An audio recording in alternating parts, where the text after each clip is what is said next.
이 시간 우리에게 주시는 하나님 말씀은 신약 성경 누가복음 18장 15절에서 17절 말씀입니다. 함께 읽겠습니다.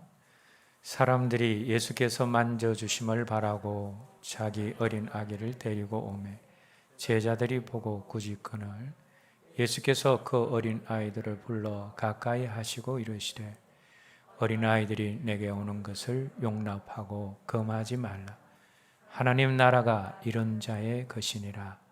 내가 진실로 너희에게 이르노니 누구든지 하나님 나라를 어린아이와 같이 받아들이지 않는 자는 결탄코 거기 들어가지 못하리라 하시니라. 아멘. 오늘 저와 여러분들이 함께 읽은 본문 말씀의 내용은 대략 이렇습니다. 사람들이 어린아이들을 예수님께 데려가 와서 예수님의 만져주심을 기대를 했습니다. 그런데 제자들이 가만히 보니까 예수님이 여러 가지 사역으로 말미암아 피곤한 가운데 있는데 아이들까지 데리고 와서 귀찮게 한다라는 그런 생각이 들어서 아이들을 데리고 온 부모들을 꾸짖게 되어집니다. 그때 예수님께서 지금 그 제자들을 도리어 꾸짖으면서 아이들이 내게 오는 것을 금하지 말라 하시고 또 그 아이들을 안아서 축복을 해주시고 또 이 어린아이들처럼 말씀이든 은혜든 축복이든 하나님 나라든 그것을 잘 받아들이는 사람들이 하나님 나라에 들어갈 것이다. 그렇게 말씀하신 내용이 오늘 본문의 내용입니다. 그런데 같은 내용을 기록하고 있는 다른 복음서의 내용을 볼 때에 그 아이들이 오는 것을 막은 그 부모를 꾸짖는 그 제자들을 향한 우리 예수님의 반응이 다른 때와는 달리 좀 특별한 그런 어떤 모습이 있습니다.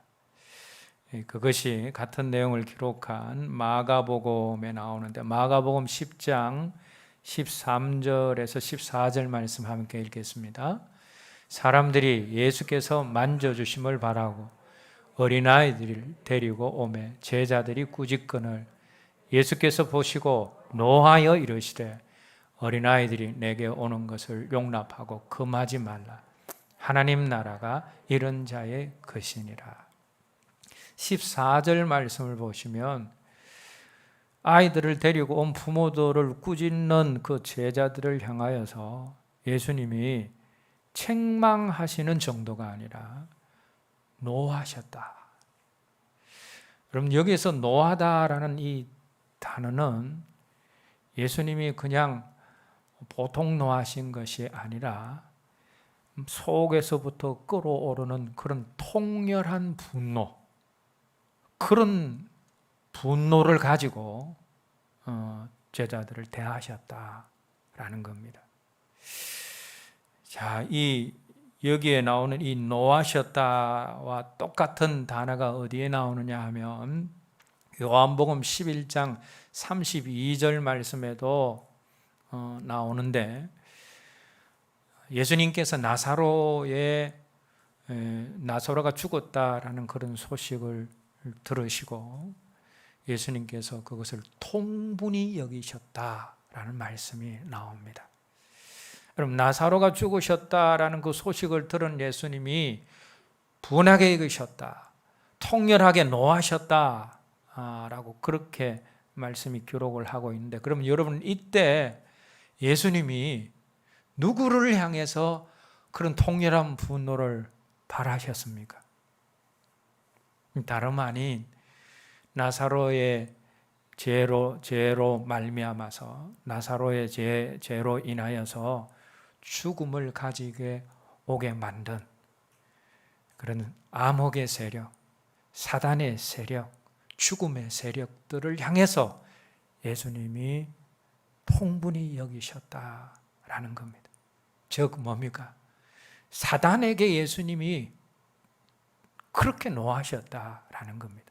그런데 그때 사용하는 통분히 여기셨다라는 이 단어를 마가복음 10장에 예수님이 노하셨다 할 때 그때 그 단어를 그대로 사용하고 계셨다. 그만큼 뭡니까?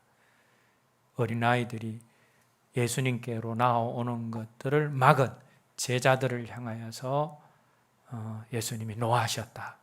왜 그러느냐? 아이들이 주님께 나오는 것을 막는 것은 주님을 크게 분노케 하는 일이었기 때문이다 라는 겁니다.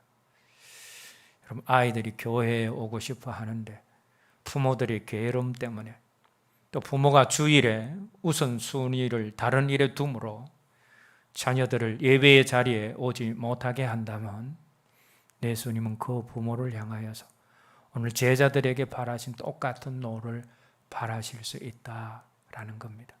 왜요? 우리의 자녀들이 주님 앞에 나오는 것이 그만큼 중요하기 때문이다 라는 겁니다. 자, 그런데 왜 아이들이 주님 앞에 나오는 것이 중요합니까? 어른뿐 아니라 아이들도 주님이 필요하고 주님의 은혜가 필요하고 복음이 어른들과 마찬가지로 그들에게도 여전히 필요하기 때문이다 라는 겁니다.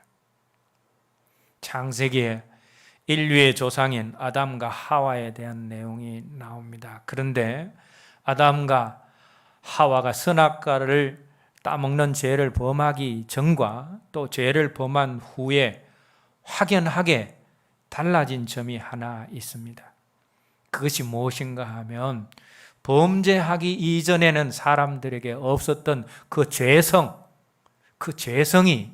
범죄한 이후에 생기게 되었다라는 겁니다. 그리고 범죄한 이후에 아담과 하와에게 생긴 그 죄성이 아담과 하와의 후손들에게 그대로 흘러갔습니다. 가인에게 흘러가서 동생을 쉬게 하고 살인하는 자리로 가게 만들었습니다. 노아 시대의 세상에 관영한 죄악은 조상인 아담과 하와에게서 흘러온 죄성 때문에 생겨난 것입니다. 그런데 그 죄성은 끊어지지 않고 오늘날 인류에게도 그대로 흘러오고 있습니다. 아기가 태어나면 그 아기를 우리가 바라볼 때 너무 순수하고 때묻지 않은 영혼처럼 그렇게 보입니다. 그래서 그런 아기들을 보면서 사람이 태어날 때는 선하게 태어난다. 성선설을 주장하는 사람들이 있는데 여러분 그렇지 않습니다. 태어나는 모든 인간은 죄성을 가지고 태어나는 죄인일 수밖에 없습니다. 우리 눈에는 아기가 순수하게 보이고 때묻지 않은 영혼처럼 보일지라도 그 아기는 날 때부터 죄인입니다. 죄성을 가지고 태어나는 죄인입니다. 왜냐하면 아담과 하와 안에 흐르는 그 죄성이 아기에게도 있기 때문이라는 거예요. 그것을 발휘할 수 있는 환경이 아직 안 되어서 잠재되어져 있는 것이지 아기들이 태어나면서부터 죄성을 가지고 나온 죄인이다라는 겁니다. 그것을 다윗이 시편 51편 5절 말씀에서 내가 죄악 중에서 출생하였으며 어머니가 죄 중에서 나를 잉태하였나이다 라고 그렇게 표현하고 있습니다. 자신도 죄악 중에서 출생했다. 이런 모든 인간, 아기일지라도 태어나는 모든 인간들은 죄성을 가진 죄인이다 라는 겁니다. 그래서 여러분, 아기들에게도 복음이 필요하고 그 아이들에게도 하나님의 사랑이 필요하고 예수님의 은혜가 필요하고 성령님의 교통하심이 필요한 것입니다. 그래서 어릴 때부터 주님 앞에 나오는 것, 예배의 자리에 나오는 것이 중요합니다. 아직 어린데 아이가 예배를 느낄 수 있겠나? 말씀을 깨달을 수 있겠나? 복음을 알 수 있겠나? 은혜를 알 수 있겠나? 그렇게 생각하지만 그거는 우리의 생각입니다. 모든 사람은 짐승들과 달리 태어날 때부터 영을 가진 존재로 태어납니다. 그래서 아이들도 어른들과 마찬가지로 영적인 존재입니다. 그래서 영으로 은혜를 느끼고 예배를 느끼고 복음도 말씀도 그 영으로 다 알아듣습니다. 아이들이 예배당에 와서 돌아다니고 노는 것 같지만 그 영이 같이 예배를 하기도 하고 영이 전해지는 말씀을 듣고 반응을 합니다. 아이들뿐만 아니라 뱃속에 있는 아이들도 마찬가지입니다. 세례 요한은 어머니 뱃속에서부터 성령 충만했다라고 성경은 기록하고 있습니다. 부모가 성령 충만하면 뱃속의 아이까지도 성령 충만한 자리로 갈 수가 있습니다. 부모가 예배에 대해서 기뻐하면 뱃속의 아이도 예배를 기뻐하는 아이가 되어집니다. 뱃속의 아이까지라도 말씀을 그 영으로 듣습니다.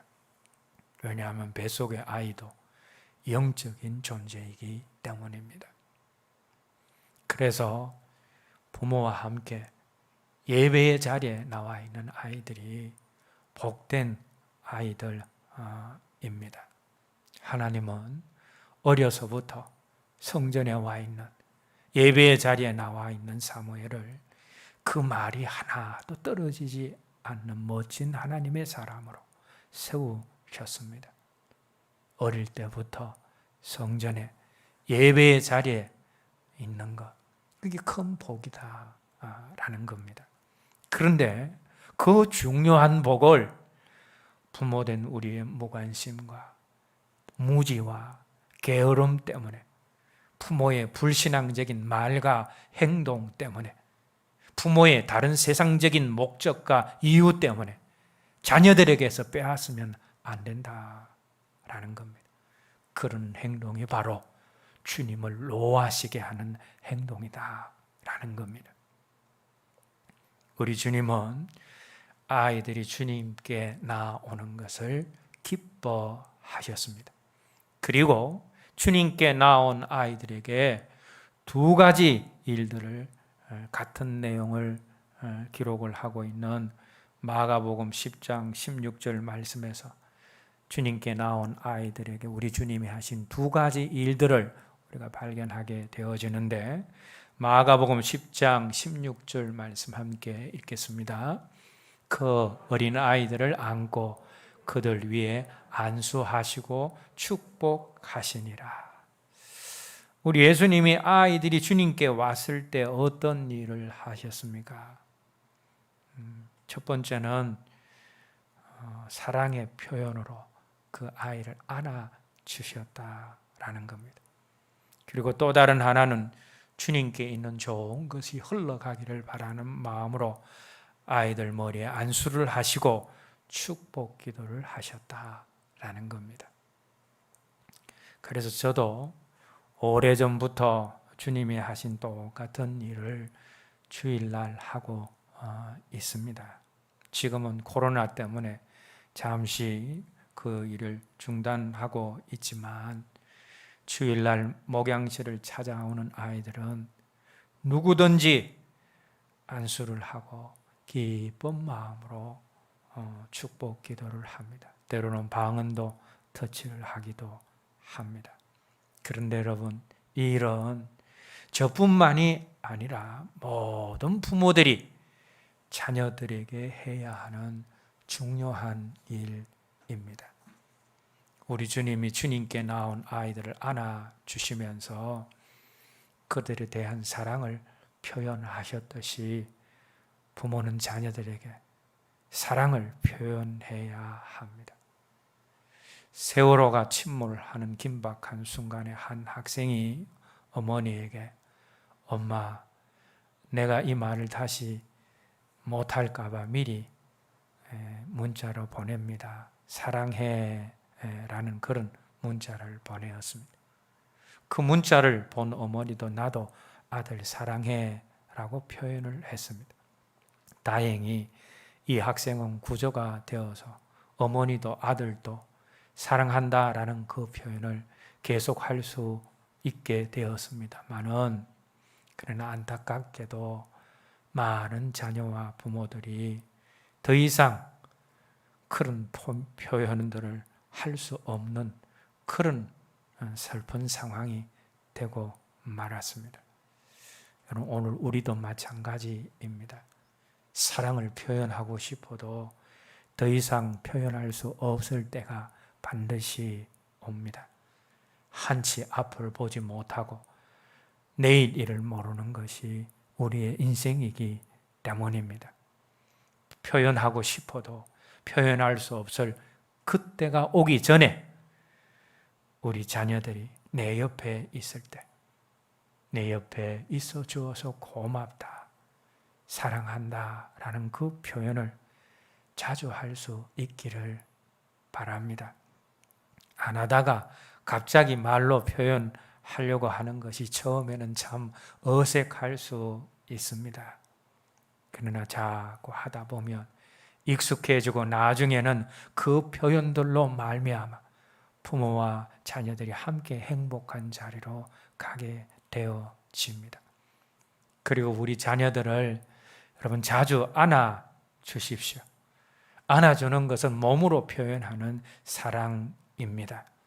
자녀들을 안아주는 것은 자녀들의 심령에 큰 평안을 주는 것입니다. 그리고 자녀들의 심령이 평안해지면 그들 안에 있는 달란트와 창조성이 개발이 되어집니다. 뿐만 아니라 우리 자녀들이 살아가다가 힘들고 어려운 일들을 만날 때도 자신들을 안아주던 그 부모의 품이 생각나서 그것이 그들에게 큰 힘과 용기를 줄 때가 있습니다. 때로는 사랑한다라는 말로, 때로는 안아줌으로써 사랑을 표현해 주십시오. 사랑은 표현할 때 능력이 되고 사랑을 표현할 때 행복한 자리로 갈 수 있기 때문입니다. 두 번째로 우리 주님이 주님께 낳은 아이들을 안수하며 축복해 주신 것처럼 부모는 자녀들에게 좋은 것이 흘러가기를 바라는 마음으로 아이들을 축복하고 아이들을 위해서 기도할 수 있어야 합니다. 유치원을 가려고 또 학교에 가려고 집을 나서는 자녀들을 위해서 기도해 주는 시간을 잠시 가지는 것은 기도를 하는 부모나 기도를 받는 자녀나 서로에게 복된 일이고 복된 시간이 되어집니다. 저희 두 아들이 이제 장성을 했습니다만 어느 날 성령님이 학교에 가는 아이들을 위해서 축복 기도를 해주라라는 감동을 주셨습니다. 그래서 그때부터 아이들이 학교를 가기 전에 때로는 집에서 어떤 때는 데려다 주는 차 안에서 아침마다 이렇게 기도했습니다. 하나님, 이른우가 학교를 갑니다. 키가 자라고 지혜가 자라고 믿음이 자라고 특별히 달란트가 잘 개발되게 하여 주시되 창조성이 있게 하여 주시옵소서. 배운 것들을 잘 습득해서 온전히 자기 것이 되게 하여 주시옵시고 오늘 하루도 모든 악한 것들로부터 지켜주시고 선생님들과 아이들과 좋은 한날이 되게 하시고 힘들고 어려운 일 만날 때 웃고 감사하고 좋은 말 함으로 하나님 하시는 일 포기하시고 맑은 정신, 좋은 체력 허락하여 주시어서 학업에도 좋은 열매가 있게 하여 주시옵소서. 예수님 이름으로 기도드립니다. 이런 기도를 매일 아침 했습니다.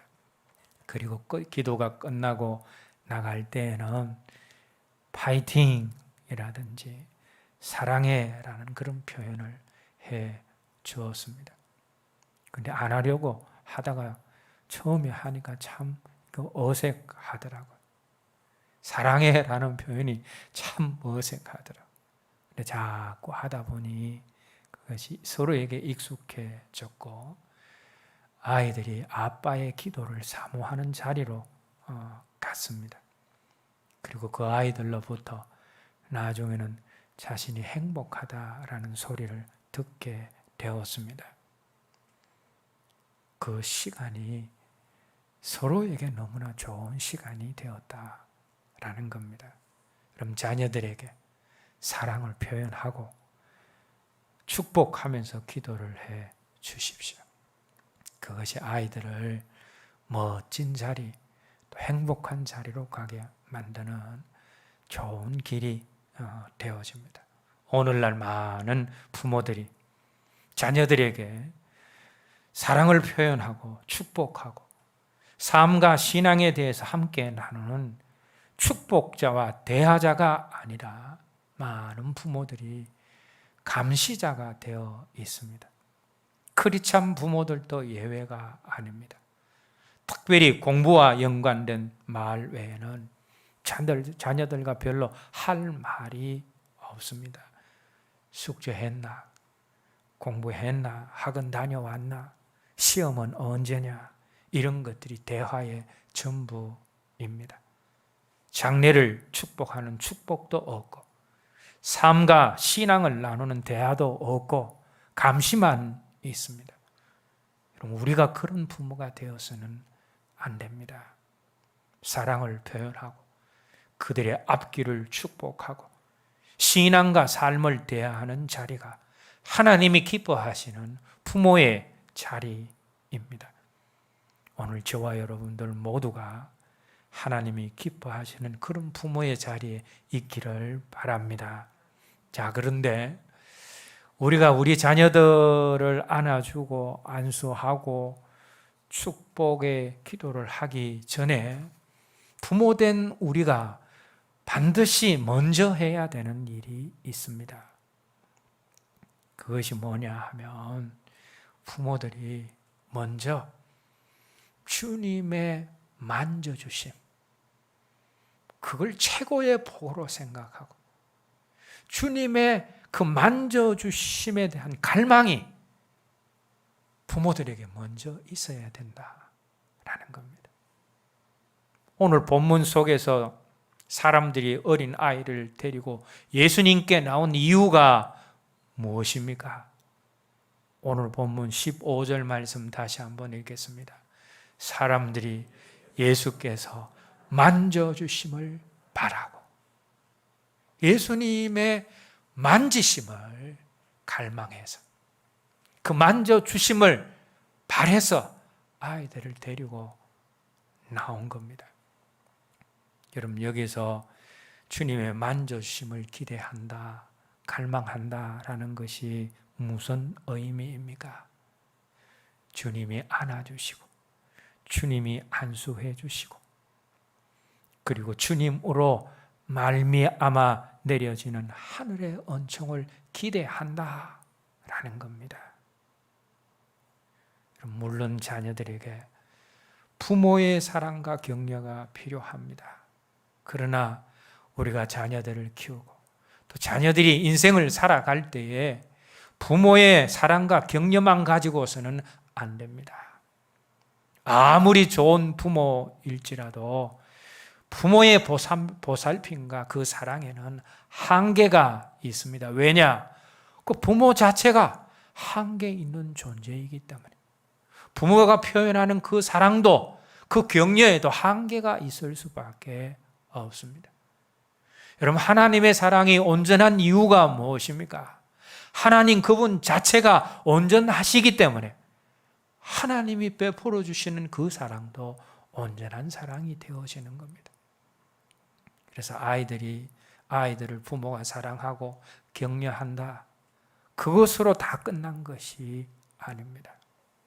그건 한계 있는 부모의 사랑이요, 한계 없는 주님의 사랑, 한계 없는 주님의 은혜, 그게 아이들에게 부어질 수 있도록 갈망하는 마음이 부모들에게 먼저 있어야 된다라는 겁니다. 자녀들을 위해서 부모가 기도를 하는데 하나님의 만져주심을 갈망하는 것이 아니라, 여러분, 우리 야고보와 요한의 어머니처럼 세상의 만져줌을 간구해서는 안 된다라는 겁니다. 야고보와 요한의 어머니가 주님께 나와서 무엇을 구했습니까? 예수님 왕 되실 때 세상에서 내 아들 영의정 좌의정 되게 해 주십시오. 부모 앞에 나와서 자녀들을 위해서 간구를 하는데 주님의 만져주심을 간구한 것이 아니라 세상의 만져줌을 간구했다라는 겁니다. 여러분 솔직하게 주님의 만져주심을 더 귀하게 생각하십니까? 아니면 자녀들이 세상에서 잘 되고 세상에서 인정받고 세상에서 잘 나아가는 세상의 만져주심을 더 귀하게 여기십니까? 주님의 만져주심을 더 귀하게 여기지 않는다면, 세상의 만져줌을 더 귀하게 여긴다면 그 부모의 자녀를 향한 기도는 별로 소용이 없습니다. 세상의 만져줌보다 더 귀한 것, 그게 주님의 만져주심입니다. 주님의 은혜고 주님의 사랑입니다.